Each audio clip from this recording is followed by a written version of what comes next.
why housing can be a poor investment choice. That's what we're going to be diving into in this video.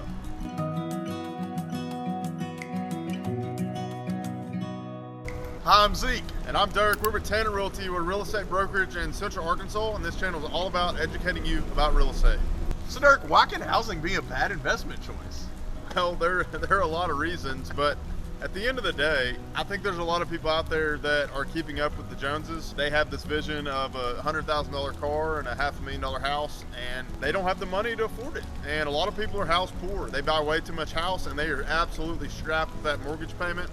And in that situation, buying that house is a very, very, very poor long-term choice, and it's going to really impact their long-term financial well-being. Another part is timing. If you are moving to a town and you only plan on being there for a year or two, you probably shouldn't buy a house. There's a lot of market volatility in real estate. So one year it may go down 10%, the next year it might go up 10%. If you buy a house one year and the next year you need to sell it and it's gone down 10%, you're in a pickle, you're gonna lose your ass. The other part is this isn't just about buying a home, this is about renting. If you're moving to an area and you plan on being there for the rest of your life, you probably shouldn't rent for 30 years when you could have a house paid off. Dirk just talked about buying too much house, but I also want to talk about buying too little of a house. A lot of people buy a really small house in a cool area, but maybe it's not family friendly or it's too small.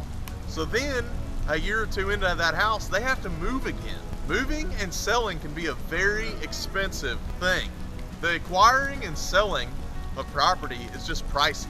Lots of cost involved. So something else to think about is if you buy a really, really old home that has basically no insulation and needs, new electrical and plumbing lines, and the list goes on, that house is going to be very, very costly in having to maintain it and repair it. We don't ever push someone towards a certain direction, but when you're talking to your financial advisor, that may be a conversation you want to have about putting money aside to fix things. One of the great things about new construction, even though you pay a premium for it, is that you typically aren't going to have any issues for 5 to 10 years.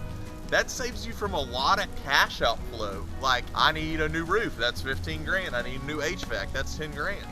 If you're just starting out, or you maybe are just starting a family, you may not have 10, 20 grand laying around to replace the roof on an old home. So those are some things to think about. And ultimately, if you're looking to purchase or even sell a home, we can connect you with a realtor in your local market for free anywhere in the United States. Go down and click that link in the description. Click that link. And we'll help you for free. See you on the next video.